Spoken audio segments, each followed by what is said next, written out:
momento. Sí, listo. Sí. Muy buenas tardes. Bienvenidos al ciclo de conferencias del Museo del Jade del Instituto Nacional de Seguros. Hoy tenemos la grata compañía del profesor David Mora Marín en la conferencia Las inscripciones mayas halladas en Costa Rica, métodos,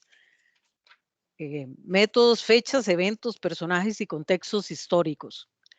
Un poco de hablar de David Mora, él inclusive ha hecho algunos artículos para acá, para el Museo del Jade, sobre algunas de las inscripciones de las placas mayas de acá del Museo del Jade.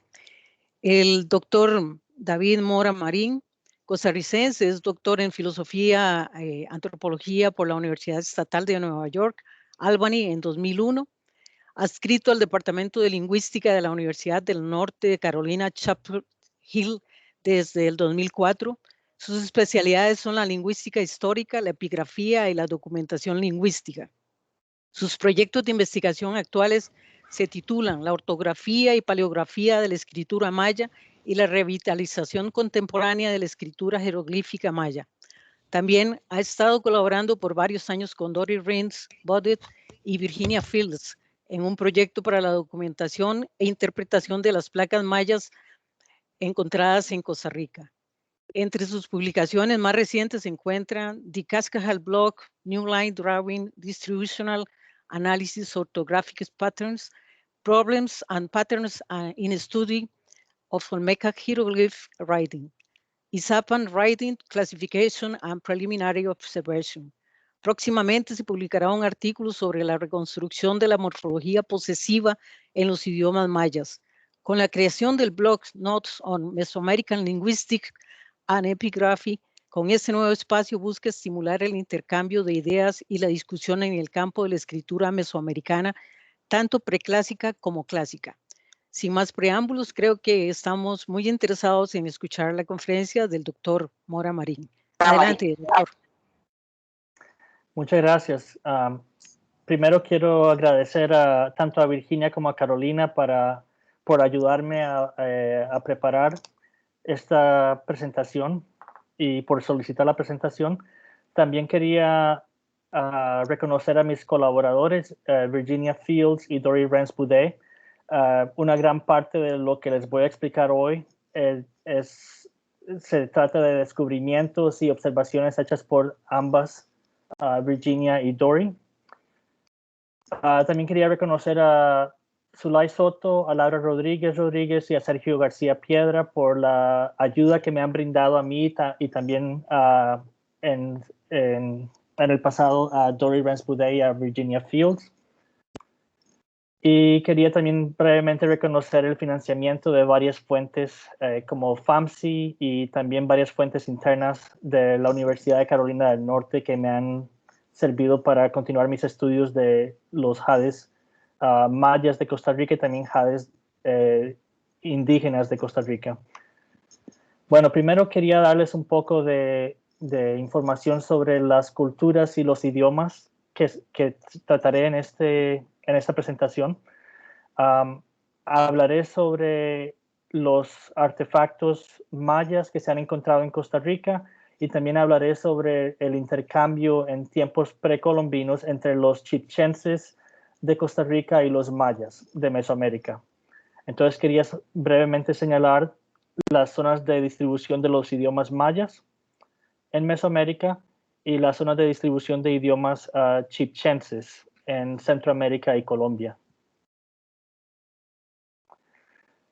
El tema de artefactos foráneos en Costa Rica se ha estudiado desde hace ya bastante tiempo, comenzando tal vez con Carlos Balser, pero quería mencionar primero el trabajo de Elizabeth Easby, Balser, por supuesto, Doris Stone, y muchos otros que se han sumado a este tipo de esfuerzo. Quería señalar que además de artefactos mayas, se han encontrado artefactos olmecas, epiolmecas, teotihuacanos, zapotecas y de estilo mezcala de Guerrero en el territorio costarricense.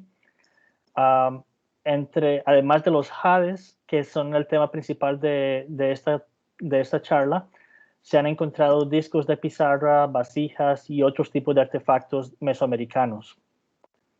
Aquí se pueden ver algunos ejemplos de estos tipos de artefactos diversos. Los tipos de artefactos en general serían del tipo que se podría denominar como preciosidades, artefactos de lujo, que seguramente habrían tenido gran valor y hubieran sido muy útiles para forjar alianzas entre diferentes grupos. Disculpa, David, ¿estás pasando las diapositivas? No Sí, están avanzando. no están avanzando. No, tal vez pueda. Ajá, ok, ahora. Ahora sí. Sí, sí. Ok. Entonces voy a mostrarlas de esta forma. ¿Dónde está? Sí se puede. Ok, ahora sí tengo problemas. Voy a tener que usar el navegador. Ok. Y no tengo tiempo hoy para adentrarme en el tema de los contextos arqueológicos. Sin embargo, quería mencionar que aquí tengo información en caso de que haya alguna consulta al final de la presentación sobre los contextos de artefactos mesoamericanos en el territorio costarricense. Y también quería señalar que el estudio de artefactos chibchenses de Costa Rica en contextos mesoamericanos también es algo que ha dado gran interés. Aquí se pueden ver algunos trabajos que tratan sobre el tema y les mostraré unas diapositivas con ejemplos de artefactos de jade, principalmente de estilo chibchense de Costa Rica, que se han encontrado en sitios mesoamericanos como en Chichen Itza, en Chaxinquín, en varios sitios del Valle de Sula, Ulúa en Honduras, en el sitio de Cibal, en el Petén de Guatemala, Tacalicabaj en Guatemala, Cerro de las Mesas en Veracruz, Tres Zapotes en Veracruz, también varios sitios en Belice, como La Milpa, Kendal, Pomona, Altunja, y también especialmente el sitio de Copán, donde también se encontró en un complejo en un complejo que se ha denominado como un barrio de foráneos, de extranjeros. Se encontraron varios metates de estilo costarricense, como se puede ver aquí, además de jades y fragmentos de metal que seguramente provienen también del territorio costarricense originalmente. Y también aquí proveo varios ejemplos de contextos arqueológicos para artefactos chibchenses de Costa Rica en sitios mayas especialmente, los cuales generalmente datan del preclásico tardío al clásico temprano y clásico tardío, entre el 400 antes de Cristo hasta el 800 más o menos después de Cristo, al menos los ejemplos que he mostrado. Bueno, el tema que voy a tratar hoy principalmente es el de las placas de jade mayas que se han encontrado en el territorio costarricense y que implican intercambio entre las sociedades chibchenses de Costa Rica con las sociedades mesoamericanas, especialmente las sociedades mayas y tal vez algunos intermediarios como lencas. La mayoría de estas placas se asemejan al ejemplo de la placa de Leiden, que se descubrió en la Bahía de Graciosa, en Guatemala, en 1864 y que tiene una fecha jeroglífica que data del 320 después de Cristo. Como pueden ver aquí en una fotografía que muestra la parte del frente de esta placa. Y aquí se puede ver tanto el frente como el reverso de la placa con dibujos que nos muestran en un poco más detalle tanto la iconografía como el texto jeroglífico. Estas placas son ubicuas en las representaciones artísticas de la región maya y también de otras regiones en Mesoamérica. Aquí se pueden ver varios ejemplos de estelas mayas en la que se muestran personajes, reyes mayas que llevan estas placas de jade en su atuendo. Uno de los ejemplos más tempranos de la región de las tierras bajas mayas es la estela 1 de Nagpé, donde también se pueden ver no solamente placas de jade lisas, sino también cucharas de jade como parte de los atuendos de personajes. Este es un ejemplo del sitio Kaminaljuyu. Y el uso de placas de jade o tal vez de hachas de jade como parte del atuendo también se ha documentado en el sitio de Izapa en Chiapas y también en esculturas olmecas y epiolmecas de Veracruz y de Tabasco, por ejemplo. Y no los ilustré aquí, pero también se conocen de la región zapoteca, por ejemplo. Entonces es una práctica común a Mesoamérica de gran antigüedad. Que se remonta por lo menos al 800 o 700 antes de Cristo. Algo muy importante sobre estas placas y también y sobre las hachas de jade, que son básicamente el origen, la inspiración de estas placas de jade, es el patrón quincunce o quincunx, como se dice, que consiste de 4 puntos en las esquinas y un punto central. Los cuadrantes y el eje central básicamente es lo que representa. Y este patrón es parte de la ideología de las hachas y de las placas de jade mesoamericanas. Se puede mostrar muy bien en ejemplos de hachas olmecas, como se puede ver en estos ejemplos de arroyo pesquero. Se pueden ver los 4 puntos y el eje central, por ejemplo. El eje central conformado por el personaje, que a veces se representa como una deidad relacionada al maíz o a la agricultura, y en tiempos posteriores se asocia con los soberanos mayas. Este patrón de los cuadrantes y el eje central se reproduce en depósitos rituales en sitios mayas a partir ya del preclásico. En este ejemplo del preclásico tardío de Guatemala, en Cibal, se pueden ver las hachas de jade formando los puntos cardinales y el eje central. En vez de hachas, en este ejemplo se utilizaron figurillas, algunas de jade, pero no siempre eran todas de jade. A veces se utilizaban figurillas de conchas spóndolos, a veces se utilizaban figurillas de mica y de otros materiales, pero también generalmente eran de jade, en el que se ve el mismo patrón. Y en este caso se utilizaron en 5 cabezas de jade, mostrando este mismo patrón con los 4 puntos cardinales y el eje central.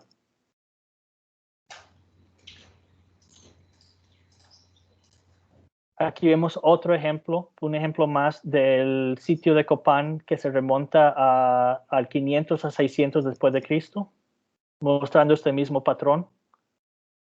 Y en el caso de los mayas del clásico, las placas de jade muchas veces eran, como ya había explicado, parte del atuendo de los reyes. En este caso del sitio de Naranjo podemos ver una representación en una estela de un soberano maya con 3 cabezas de jade, de las cuales cuelgan 3 placas de jade. Entonces, por lo menos hay 3 cabezas de jade con 9 placas de jade, pero seguramente que había una cabeza de jade con más placas de jade en la parte posterior del cinturón del soberano. Entonces se puede decir que habían 4 juegos o sets de 3 placas de jade cada una, entonces 12 en total. Y estos sets de placas de jade habrían entonces correspondido a los puntos cardinales con el soberano maya como el eje central, una vez más. También, en el caso de las placas de jade, se ha reconocido ya desde hace más de 20 años que tenían una relación con el glifo del viento o aire, Ik. Este glifo se puede mostrar básicamente en las representaciones de las placas de jade mismas, como en estos ejemplos en este ejemplo de una estela de caracol, del sitio de caracol. En este otro ejemplo de una placa de jade misma, se pueden ver las placas de jade representadas con el signo para aire o viento. Y aquí podemos ver una fotografía de una placa de jade que está en exhibición en el Museo del Jade en Costa Rica, con el signo del viento grabada en la placa de jade en sí está grabada en la forma del glifo de aire o viento, señalando que había una relación con el concepto de viento, aire, aliento, como se ha ya descrito en varias publicaciones, especialmente por Carl Taube en una publicación del 2005. Las placas de jade seguramente que estaban asociadas también con las estelas. James Porter en los años 80 propuso que las estelas, o al menos un tipo de estela, como se puede ver en este caso del monumento 25-26 de la Venta, era esencialmente una forma macro de las placas o hachas de jade olmecas. De hecho, en el estudio de las placas de jade mayas que se han encontrado en Costa Rica y también los ejemplos como la placa de Leiden, se puede ver que hay una relación muy estrecha iconográfica, epigráfica, con el contenido de las estelas del clásico temprano. Las placas de jade mayas también generalmente podían verse en dos tipos. Un tipo era el que se puede referir como liso, sin ningún tipo de grabado inciso, ya sea iconográfico o epigráfico, pero también están las placas incisas, como la placa de Leiden. Las placas no incisas se han encontrado en hallazgos arqueológicos en toda la región maya, como en el caso de la sepultura del rey Pacal en Palenque, con el cual se enterraron 6 de estas placas lisas, como se puede ver aquí en esta fotografía. También se han encontrado placas lisas o no incisas en varios otros sitios, como en Cajalpech, en Tikal. Pero hasta hace como 3 décadas no se habían encontrado muchas placas incisas o grabadas con iconografía o con textos jeroglíficos en la región maya misma, sino que la gran mayoría de placas incisas se conocían más bien de Costa Rica, como los 36 ejemplos que voy a mostrar brevemente. La mayoría de los cuales, como habrán notado, son fragmentarios.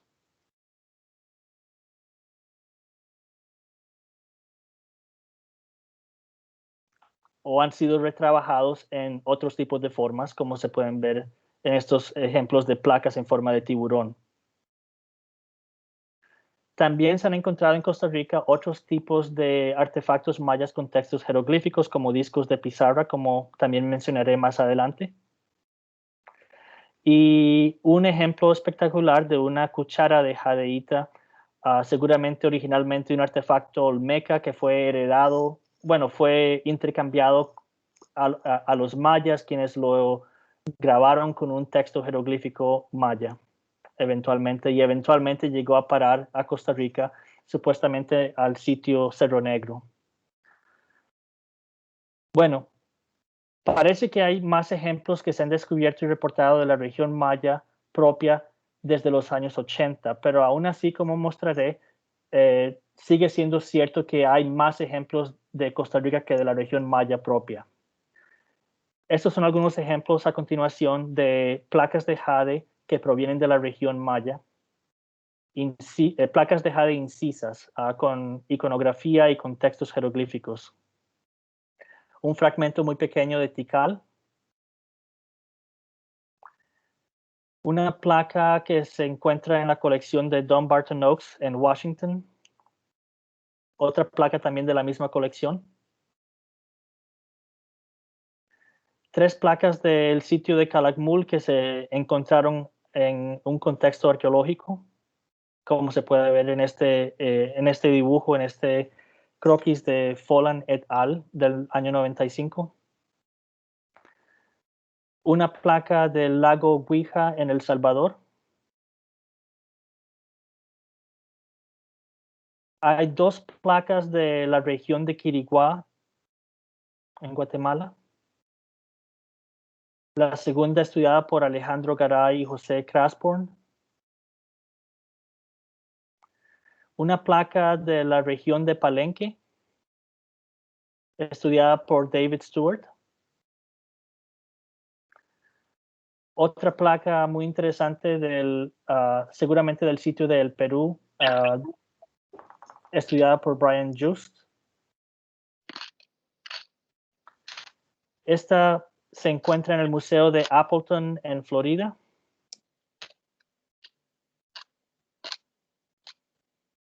Y varios fragmentos de placas también que se pueden ver aquí. También hay dos ejemplos del sitio de Cerro de las Mesas en Veracruz. Y un ejemplo retrabajado del sitio de Chiapa de Corzo en Chiapas. Y también hay objetos, artefactos relacionados, que son hachas en vez de placas, como se pueden ver en estos ejemplos.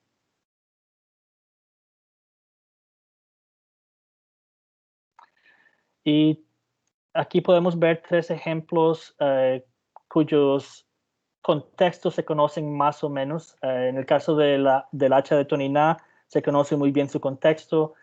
Igualmente para el caso del hacha de Mountain Cow o Hatzcapkel. En el caso del hacha de Kendall se conoce muy poco de su contexto, pero se sabe por lo menos, se saben unos detalles del contexto, pero no mucho. Entonces, aún existen más ejemplos de placas incisas provenientes de Costa Rica que de la región maya propia, pero esta discrepancia se ha hecho un poco más estrecha de lo que solía ser a finales de los años 80, digamos. Los mayas mismos modificaban sus jades. Esto es una lección que hemos aprendido ya en las últimas décadas. Antes se creía que la mayoría de los jades modificados eran el resultado de artesanos chichenses de Costa Rica que no conocían sobre el arte maya, entonces los modificaban a su propio estilo. Pero hoy ya se sabe que eso no es necesariamente cierto, sino que los mayas mismos modificaron sus propios jades muchas veces. Seguramente los reciclaban de forma regular.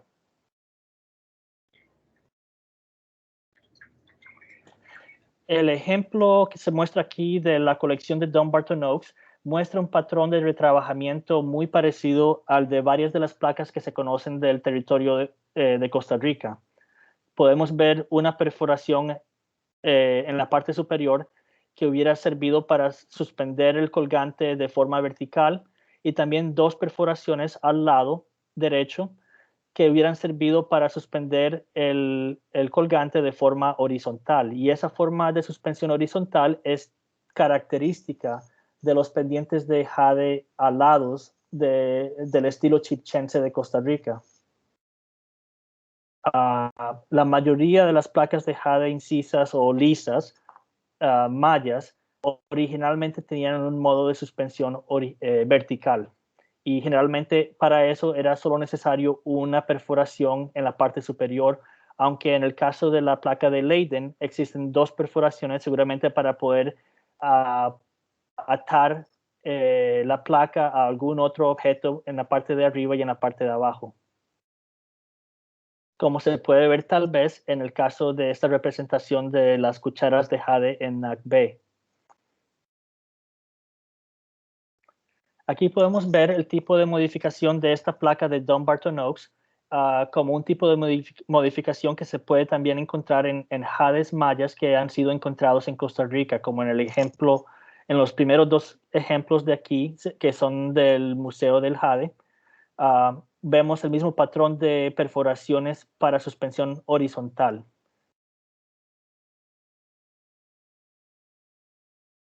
Que era un modo de suspensión muy característico de los pendientes alargados de estilo chipchense en Costa Rica.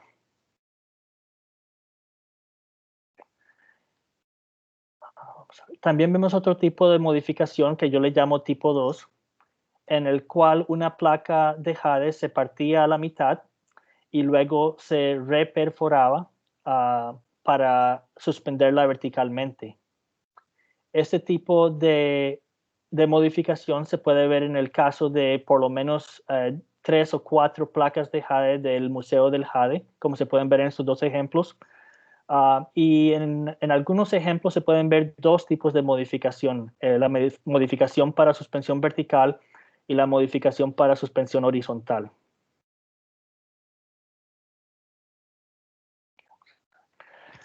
Un tercer tipo de modificación fue utilizado por los artesanos mayas en sí. Ellos fragmentaban las placas de jade en 3 partes para poder enterrarlas en escondites rituales, para poder depositarlas en escondites rituales y a veces también para retrabajarlas en formas más pequeñas.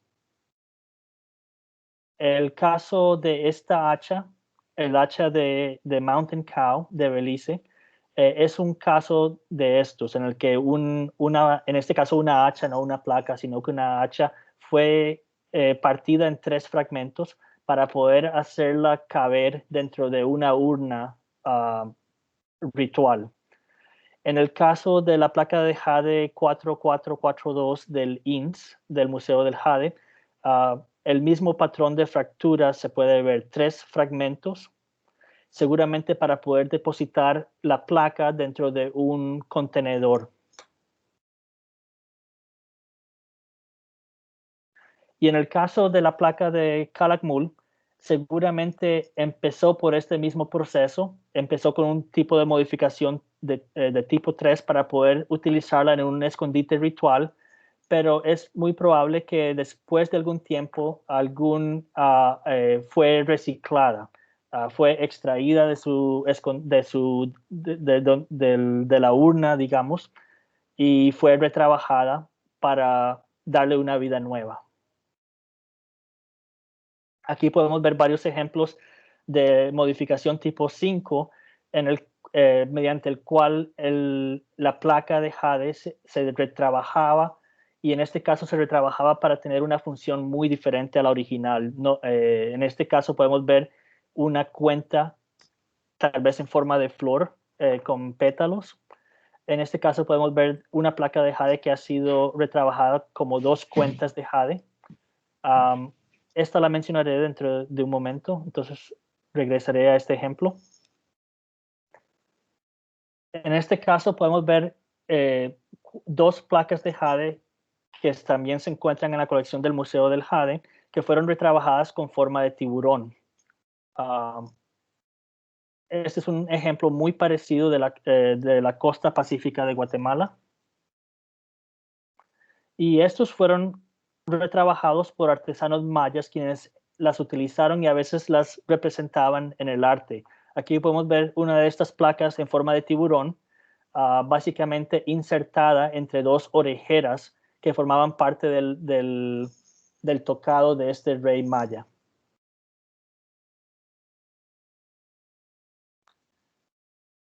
Y este es un ejemplo que mencioné antes de un tipo de una placa de jade retrabajada.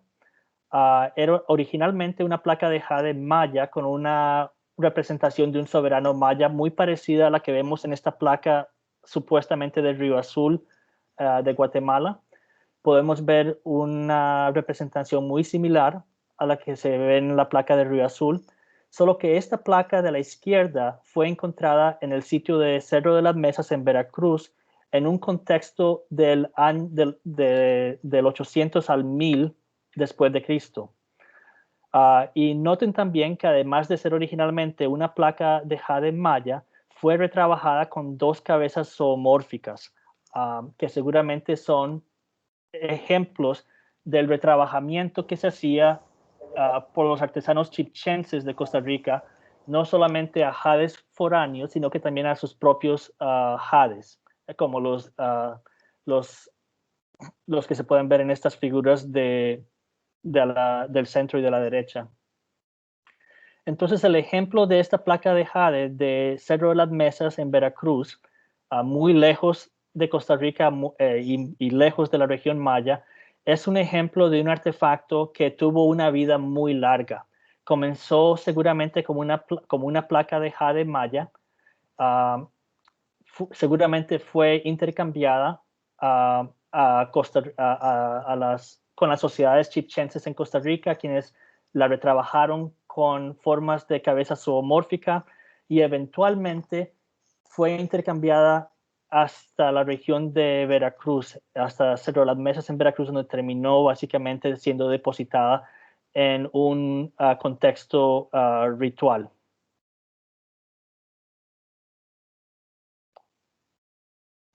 Esta práctica de fragmentación, modificación de placas de jade, de hachas de jade y de otros tipos de artefactos de jade se remonta al periodo preclásico medio. Aquí podemos ver un ejemplo de alrededor del 700 antes de Cristo de la ofrenda 4 del sitio de la venta, un sitio olmeca, donde varias placas de jade habían sido fragmentadas en mitades más o menos. Entonces podemos concluir que algunos ejemplos demuestran que los mayas mismos fragmentaban y retrabajaban estos artefactos. También podemos sugerir que ambas placas de jade de Dumbarton Oaks podrían haber sido originalmente encontradas en Costa Rica por el tipo de retrabajamiento que muestran. Y también la modificación y el retrabajamiento le añadía vida a las placas de jade, como podemos ver en los ejemplos de Chichén Itzá, de Chiapa de Corzo, de Cerro de las Mesas, entre otros. Ahora voy a explicar un poco sobre el procedimiento que Dori Rens-Boudet, Virginia Fields y yo hemos seguido durante los últimos 20 años, por lo menos, en mi caso, en el caso de ellas ya más de 30 años, estudiando las placas de jade mayas provenientes de Costa Rica. El procedimiento incluye documentación, clasificación y análisis. Análisis tanto de los contextos arqueológicos como de la epigrafía y la iconografía. En nuestro caso, la documentación ha consistido principalmente de fotografías y de dibujos de los artefactos, pero hoy en día sería muy útil utilizar otros tipos de documentación como el escaneo tridimensional. Este es un ejemplo del tipo de documentación que existe para varios de estos tipos de jades. Esta es una fotografía que se publicó en un catálogo del Metropolitan Museum en Nueva York. Y en base a esta fotografía de gran calidad, yo pude preparar la fotografía para hacer un dibujo que se puede ver aquí, que capta los detalles importantes para el análisis epigráfico. En este caso, especialmente los glifos que se encuentran en este jade. Este es otro ejemplo de un jade originalmente de Carlos Balser, que también muestra dos cartuchos, en este caso 2 cartuchos cada uno con 4 expresiones glíficas. Y aquí se puede ver a la izquierda la fotografía del objeto y a la derecha el dibujo del objeto y de los glifos. Aquí les mostraré un par de ejemplos más de este tipo de documentación. Esta es una fotografía de las placas de Calakmul que seguramente formaban una sola placa que fue partida en 3 partes y retrabajadas.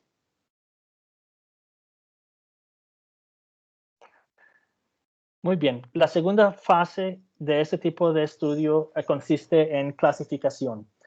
Esta clasificación formal de las placas de jade fue realizada por Dori Rens-Boudet y por Virginia Fields. Consiste de 6 grupos formales. Podemos ver aquí cuáles tipos de placas se pueden caracterizar como cada uno de estos grupos, del 1 al 6. Y más o menos las cantidades de cada tipo de grupo. También quería mencionar que es muy útil estudiar las placas y las hachas, pero son distintas en varias formas. Por ejemplo, las hachas no se utilizaban como adorno, no tenían perforaciones para poder suspenderse o colgarse de algún tipo de atuendo. Entonces eran funcionalmente muy distintas a las placas, las cuales siempre tenían una perforación para poder ser suspendidas de forma vertical en el contexto maya, de forma horizontal por lo general en el contexto de la sociedad chipchense, las sociedades chipchenses de Costa Rica, disculpen. Aquí vemos unos ejemplos de estos tipos de hachas. Y también es muy útil estudiar otros tipos de artefactos que son similares tanto en su contenido epigráfico o jeroglífico como en el contenido iconográfico, o similares por el hecho de ser también objetos de jade. Como podemos ver en el caso de pectorales de jade, de varios tipos, como el famoso pectoral alado de Dumbarton Oaks, que fue originalmente un artefacto olmeca retrabajado por artesanos mayas. La cuchara de jade del Museo del Jade en Costa Rica, que fue originalmente un artefacto olmeca retrabajado por artesanos escribas mayas en particular. El pectoral en forma de concha de Nacum en Guatemala, y un pectoral de procedencia desconocida que es muy parecido al de Nacum estilísticamente y tiene un texto jeroglífico maya muy temprano. Regresando a las placas de jade incisas, la más temprana es la de Dumbarton Oaks, que se remonta a lo más seguro al 120 después de Cristo en base a la información epigráfica.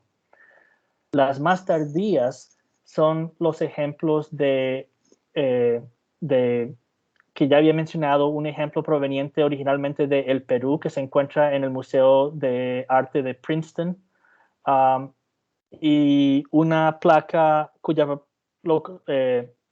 una placa supuestamente de la región de Palenque, ambas correspondiendo ya sea al final del siglo VII o principios del siglo VIII.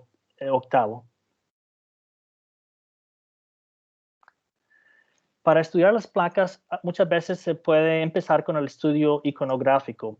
Para este se puede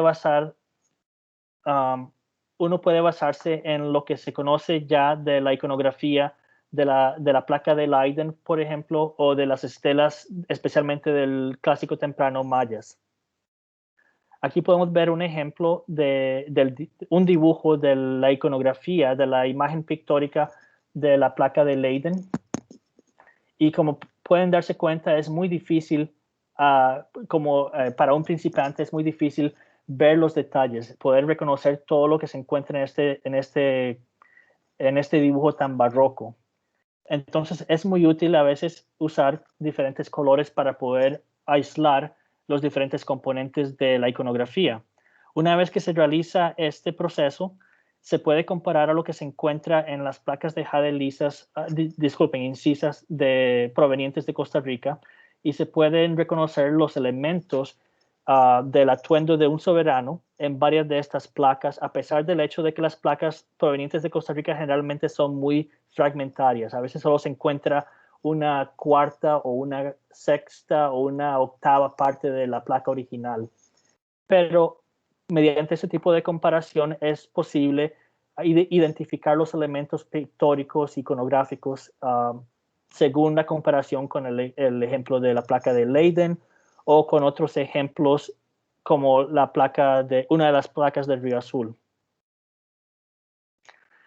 Para el estudio epigráfico, primero quería mencionar que el estudio epigráfico de este tipo de artefacto se remonta a los años 60 y 70 al trabajo de Eric Thompson, Doris Stone, Carlos Balcer, Tatiana Proskuriakov. También tenemos un costarricense entre estos ejemplos de trabajo epigráfico en los años 80, Linda Shilly y Peter Matthews también. El problema del estudio de la epigrafía de estos artefactos, el primer problema y el más importante es el estado fragmentario. La mayoría de estas placas se encuentran en un estado muy fragmentario. A veces solo conocemos de una cuarta o sexta o octava parte del objeto original. Por ser la mayoría de ellos del clásico temprano, del 200 a 600 después de Cristo, a veces estos textos contienen signos que son muy raros, que son muy difíciles de comparar con otros ejemplos en otros textos. Entonces, eso puede ser también un gran problema. También el problema de la escritura jeroglífica maya en general es que a veces los escribas abreviaban en forma extrema ciertas expresiones y a veces las combinaban, y cuesta mucho a veces reconocer las combinaciones de expresiones jeroglíficas. Aquí podemos ver un ejemplo de una de estas placas fragmentarias en el Museo de Arte de Cleveland. Supuestamente fue encontrada originalmente en Turrialba, y como pueden ver es solamente una cuarta parte de una placa original. Para estudiar la epigrafía, entonces, tenemos que comparar con otros ejemplos que se encuentran en forma completa. Aquí podemos ver, por ejemplo, la placa de Leiden y una de las placas de Río Azul, que muestran una columna de jeroglifos que a veces se divide en dos, o en el caso de Río Azul, un ejemplo de un texto que está principalmente dividido en dos columnas. Si partimos de esta idea de que este texto originalmente tenía dos columnas, entonces podemos empezar a investigar la estructura del texto. Básicamente tenemos que empezar con la suposición de que habían dos columnas, una columna A, una columna B. El objeto que tenemos representa la columna B y podemos empezar a llenar los vacíos, básicamente. El primer ejemplo, el glifo B1, parece corresponder a la expresión Umam, que significa su abuelo. Eso quiere decir que el nombre del personaje, que era el abuelo de alguien, habría aparecido en el glifo A1, el cual no se ha encontrado. Es posible que algún día se encuentre la otra mitad de esta placa. Y así podemos ver que con este tipo de estudios se pueden llenar los espacios vacíos, al menos en una forma muy general y abstracta. También, como dije antes, a veces se encuentran glifos que aún no han sido descifrados, que no se pueden leer bien o del todo en la actualidad. Uno de estos glifos es el glifo que se ha denominado como el in en la mano. Este es un glifo que básicamente se compone de varios signos. Uno de los signos es una mano, que pueden ver aquí, y en la mano se puede ver otro signo que es el signo in, que significa sol.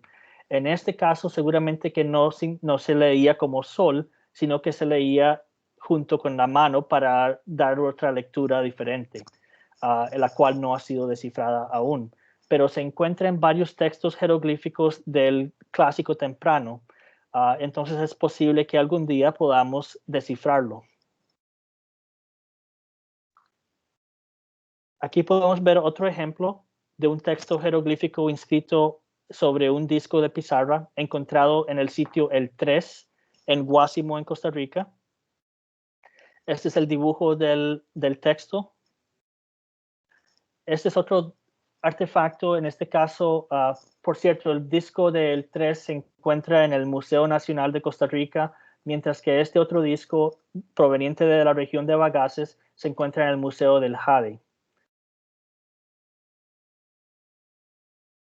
Entonces, además de las placas de jade, también hemos estado estudiando los textos que se encuentran en otros tipos de artefactos, como la cuchara de jade, como los discos de pizarra. Se han encontrado varios tipos de expresiones muy importantes en los textos de placas de jade, tanto de Costa Rica como no de Costa Rica. Varias de esas expresiones incluyen las expresiones para acceso al poder, o que mencionan cuando un gobernante se hizo gobernante, básicamente como en este caso de Ujoyou Ta'ajaulil, que significa básicamente lo circunvaló como gobernante. También tenemos otro ejemplo de una expresión aquí abajo, por ejemplo, que se leería utsakao, él o ella lo conjuró. Y otro ejemplo aquí que se puede leer como uchamao, utok, upakal, que significa él o ella recibió su pedernal y su escudo.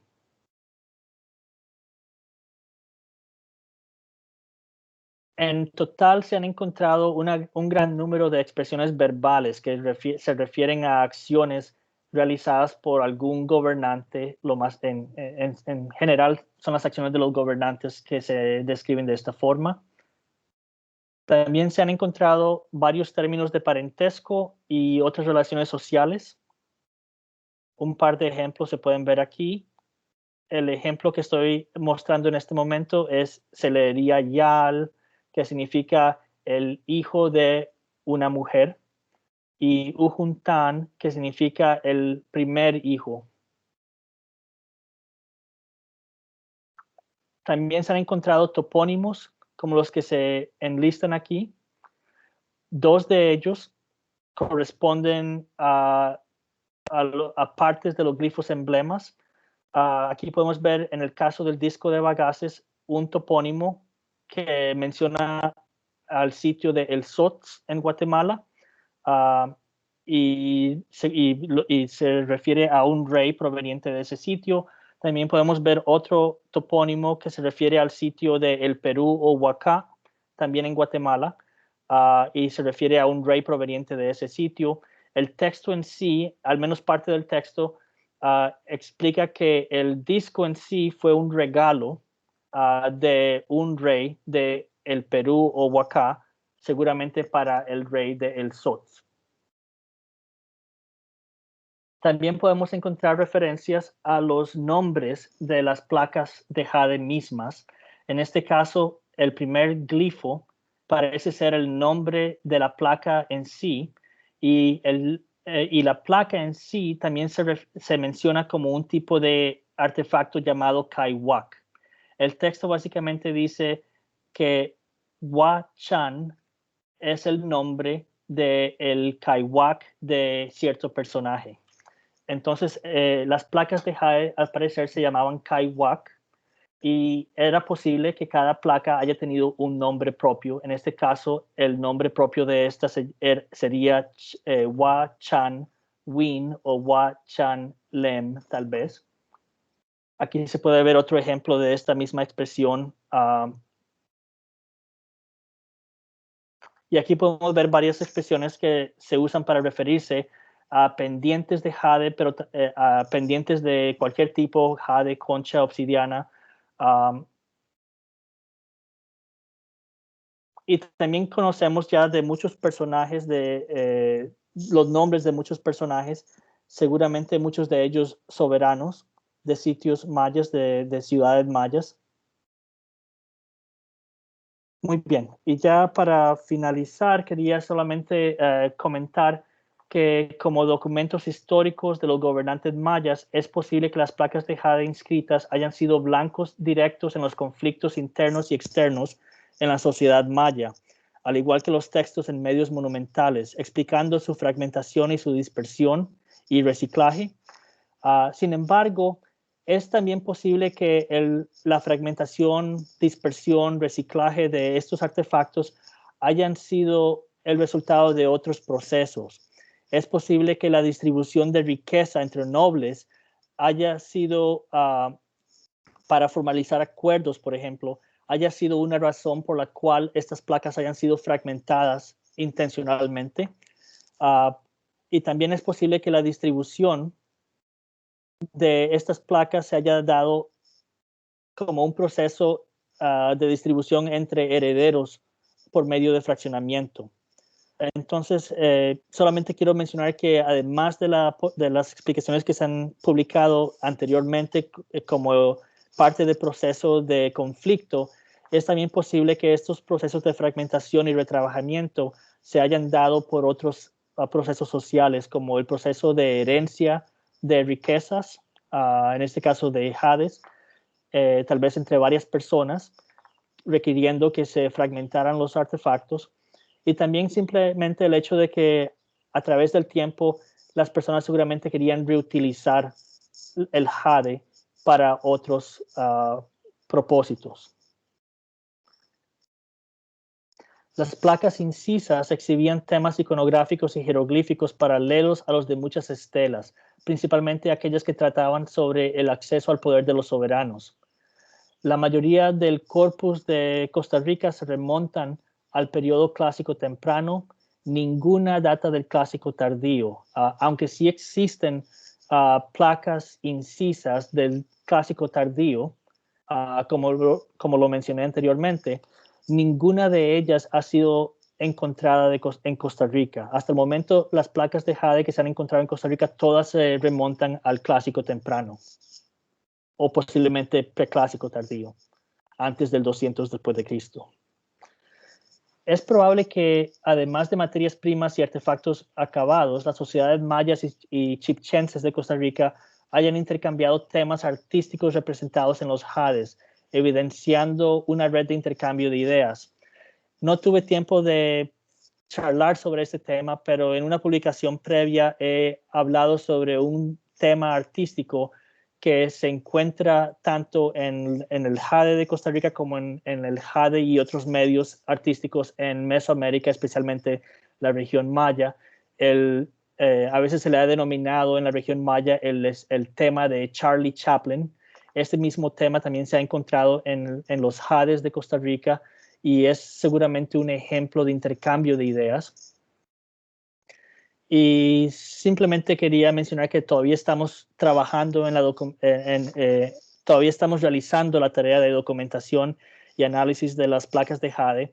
Y de hecho hay varios otros epigrafistas e iconografistas que se han unido a este proceso en los últimos años y cuyas publicaciones también dan evidencia del interés que existe en este tipo de tema. Muchas gracias a todos. Muchas gracias, David. Realmente un trabajo exhaustivo y que creo que a todos los investigadores nos interesa conocer más y sobre todo que aquí en el Museo del Jade encontramos varias de estas placas que son grabadas con incisos, entonces creo que es fundamental todo este tipo de trabajo que están haciendo ustedes en su proyecto. Vamos a pasar a Carolina para que ella vea a ver si hay preguntas, David, y entonces ahorita ya vamos a verlo. Gracias. Bueno, muy buenas tardes a todos. Vamos a tener 10 minutos para que puedan realizar sus preguntas. Primero vamos a dar espacio para que 3 personas puedan abrir el micrófono y realizar su consulta. Por favor, que sea levantando la mano para darle las palabras y el tiempo restante en las consultas que nos coloquen por medio del chat. Entonces, quedamos a la espera de las personas que van a hacer primero su consulta abriendo el micrófono.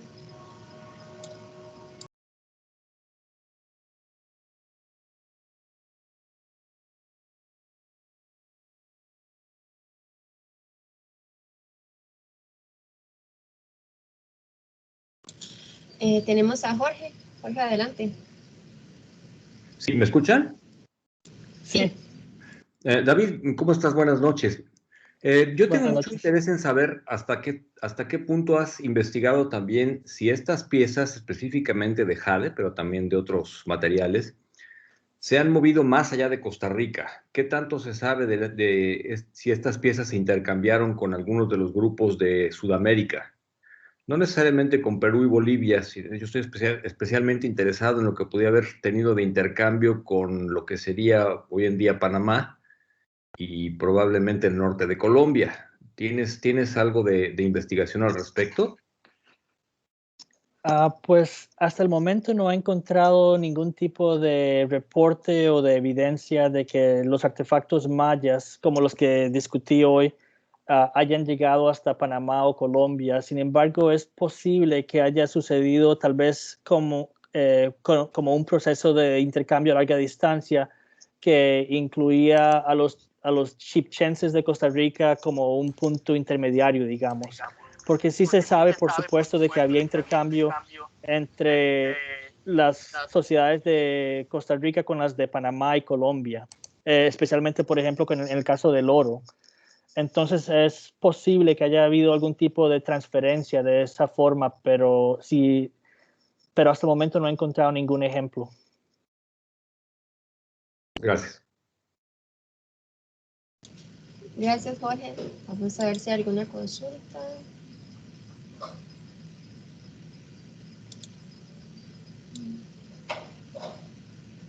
Pues no tenemos ninguna otra consulta. Bueno, por acá tenemos a Rubén. Rubén, adelante. ¿Qué tal? Buenas tardes. Gracias, David, por una excelente charla. Yo me preguntaba si han encontrado nombres repetidos o similares o títulos en piezas diferentes, como pensando en que nombres o títulos que hayan sido populares durante el preclásico tardío y que luego ya no los vemos después durante el clásico. Muy buena pregunta, de hecho. Sí, bueno, se encuentran de ambos ejemplos. Se encuentran nombres y títulos que se pueden documentar en otros textos tardíos también. Y también hay ejemplos de algunos nombres y títulos que no se han encontrado todavía en otros textos de otros sitios. Entonces es un problema porque algunos de los ejemplos de nombres y de títulos y topónimos que hemos encontrado no se han podido correlacionar todavía con sitios ya conocidos o con nombres ya conocidos. Y a veces sí existen paralelos en los nombres, pero por ser un corpus de material tan fragmentario, a veces tenemos el nombre del individuo, pero no tenemos el nombre de la ciudad o del reino. Entonces, a veces el nombre pudo haber sido popular y pudo haberse dado en varios sitios mayas, en varios reinos mayas. Entonces, con solamente el nombre no se puede saber de dónde pudo haber, cuál pudo haber sido el lugar de procedencia original. Pero sí tenemos, por ejemplo, hay un par el caso del disco de pizarra de Bagaces, por ejemplo, sí se sabe, sí se puede reconocer los topónimos del sitio del Perú, del Sots. También se puede en otros artefactos reconocer topónimos que aparecen en los textos de Tikal y en la placa de Leiden misma. Al igual que seguramente un nombre de una personaje que haya sido parte de la realeza en Tikal, una señora de nombre criatura de jaguar, básicamente, también aparece en uno de estos textos, pero es difícil saber a ciencia cierta si era ella o alguna otra persona con un nombre parecido. Entonces, por ser un corpus tan fragmentario, a veces es muy difícil básicamente encontrar correlaciones exactas. Muchas gracias. De nada. Sí, buenas tardes. Y pasamos a David. Sí, buenas tardes, doctor Mora Marín. Buenas tardes. Le saluda David Franco de aquí de Honduras. Ya hemos tenido comunicación en alguna ocasión. Doctor, le quiero hacer una consulta. Me llama mucho la atención el texto en doble columna del disco de Bagaces, muy similar a la estructura que tiene, por ejemplo, el texto del marcador de Mocmoc de Copán.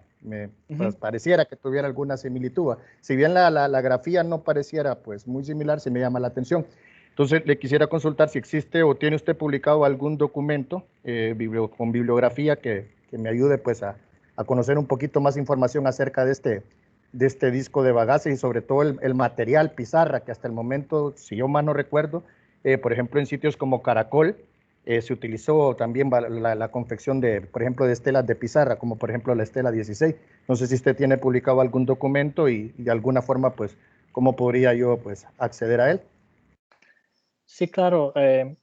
De hecho, Dori Renspude y yo tenemos un par de publicaciones que resumen parte de lo que he discutido hoy y entre ellos se incluye información sobre ese disco y sobre el texto. También hay un par de artículos que han aparecido en años recientes sobre discos de pizarra y que también es posible que usted ya haya visto. Uno apareció en la revista Ancient Mesoamerica hace varios años y de hecho menciona específicamente este disco como parte del conjunto de discos que se estudiaron para ese artículo. Entonces, si me escribe por correo electrónico, yo definitivamente le puedo enviar unos 2 o 3 artículos que tratan sobre ese tema. Excelente, doctor, se lo agradezco mucho. Yo le escribiré. Sí, gracias. Bueno. Ahora tenemos una consulta de Emiliano Ricardo. Buenas tardes, muy buena presentación, David. ¿Tendrías una idea de por qué hay más piezas mayas incisas hacia Costa Rica que hacia el resto de Mesoamérica? Pues es una pregunta muy interesante y seguramente en este caso tiene que ver con la red de intercambio. En el caso de la red de intercambio de jade en particularmente, a las sociedades chipchenses de Costa Rica les interesó mucho el jade por un periodo largo, desde el 500 antes de Cristo hasta más o menos 700, 800 después de Cristo, se trabajó el jade en Costa Rica y se trabajó a gran escala. Entonces es muy probable que básicamente había una red de intercambio para obtener jadeíta pura o la materia prima, digamos, y que como parte de esta red de intercambio para extraer o para procurar jadeíta como materia prima, que se hayan también enviado objetos de jade ya trabajados. Y yo creo que esa es la conexión, la razón por la que hay tantos jades mayas en Costa Rica debe haber sido que las sociedades chipchenses de Costa Rica estaban básicamente estableciendo conexiones directas o indirectas con los comerciantes mayas y que de esta forma hubo un gran flujo de artefactos en ambas direcciones, especialmente por las conexiones directas. Gracias, David. Por acá tenemos una de Luis. Buenas tardes, excelente charla. Felicidades a David Mora por su labor. Como bien menciona, un intercambio de mayas con chipchenses, pero de objetos chipchenses en la zona maya se han encontrado. Además, mencionó documentación, me imagino ensayo o notas, ¿dónde se pueden encontrar?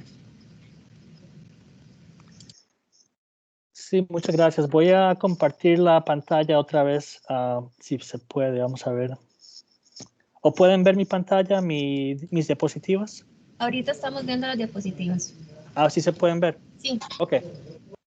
El problema fue que al puro principio de la presentación, al parecer no se podían avanzar mis diapositivas, entonces tal vez no se hayan visto los ejemplos que mostré de artefactos de estilo chipchense de Costa Rica que se han encontrado en varios sitios de Mesoamérica, especialmente sitios mayas como Chichén Itzá, Chaxinquín, sitios también en Honduras como en el Valle de Sula, Ulúa. Aquí hay un ejemplo de Cibal en Petén, Guatemala, también en Veracruz. Aquí podemos ver otros ejemplos de Belice, especialmente la milpa, Kendal, Pomona, Altunja. Aquí podemos ver varios ejemplos, inclusive 3 tipos de materiales, un metate de piedra, dos patitas de figurilla de metal de tumbaga y un pendiente de jade estilo chipchense del sitio de Copán.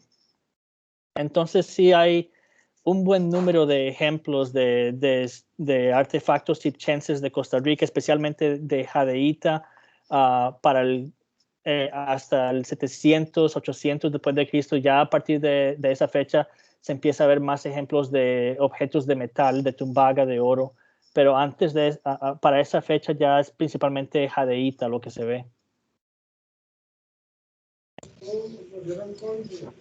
Vamos a hacer las últimas 2 consultas.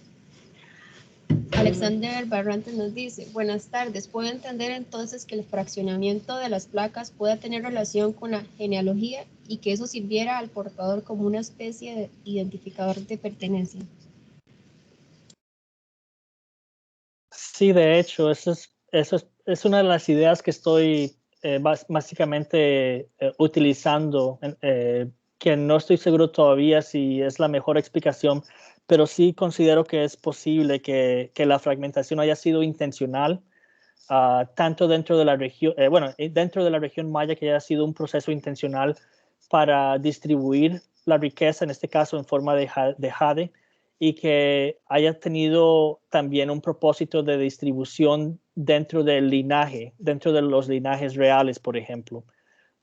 Entonces, que haya sido una forma de servir de prueba, básicamente. Cuando se fragmentaba una placa de jade y una parte de la placa muestra el nombre de un soberano, otra placa muestra el nombre del abuelo del soberano, otro fragmento muestra el nombre del sitio del soberano.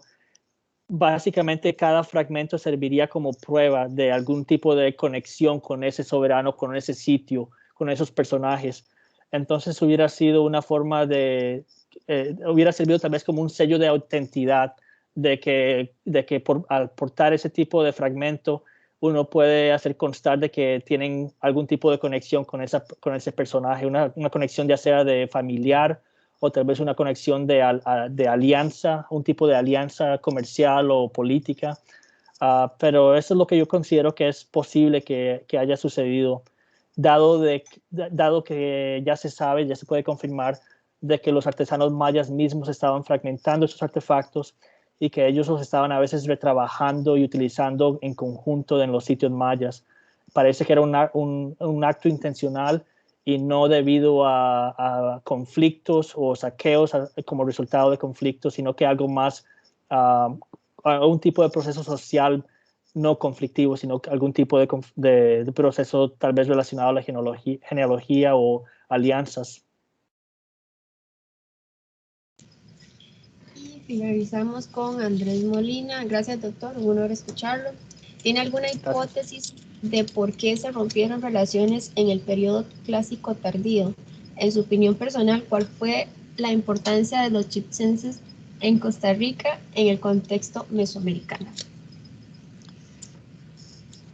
Muchas gracias por la pregunta. De hecho, eso es algo que no discutí, pero que hubiera querido haber discutido como un tema principal en sí.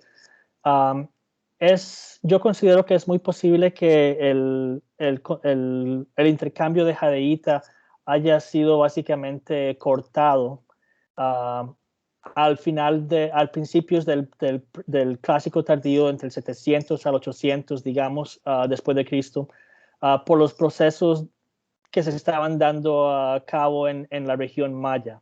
En las tierras bajas mayas había conflicto político. Ya para el 800 a 900 después de Cristo, muchos de los reinos estaban colapsando, al menos en el contexto, en lo que se refiere al centro, a la concentración de poder en los linajes reales, estaban colapsando, y este proceso político de colapso seguramente tuvo una influencia muy grande en el acceso al jade.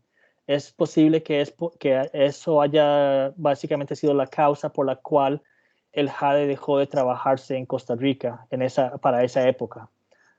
Y entonces yo considero que eso fue un proceso muy importante que se dio a cabo en la región maya, que influyó en la región chipchense de Costa Rica. Pero también es importante resaltar de que la interacción no terminó ahí, sino más bien a partir del clásico tardío, del 700, 800, 900 después de Cristo, de hecho se empieza a incrementar el flujo de artefactos de Costa Rica y de Panamá hacia Mesoamérica, especialmente en lo que respecta a cerámica, en lo que respecta al metal, oro, tumbaga. Entonces es algo un poco más complejo, digamos. El intercambio de jade cesó, pero se mantuvo y de hecho incrementó el intercambio en otros tipos de materiales, otros tipos de artefactos. Muchas gracias, David. Terminamos con el periodo de preguntas y pasamos a Vicky. Muchas gracias, Carolina. Gracias, David. Realmente nos podemos quedar toda la tarde pues hablando de esto, ¿verdad? Realmente es un tema que igual queda abierto el espacio, David, para continuar con su trabajo. Le ofrecemos el espacio siempre del Museo del Jade para poderlo compartir y luego nos reunimos para ver qué otras actividades podemos realizar con usted y poder compartir con el público que nos sigue por las redes sociales.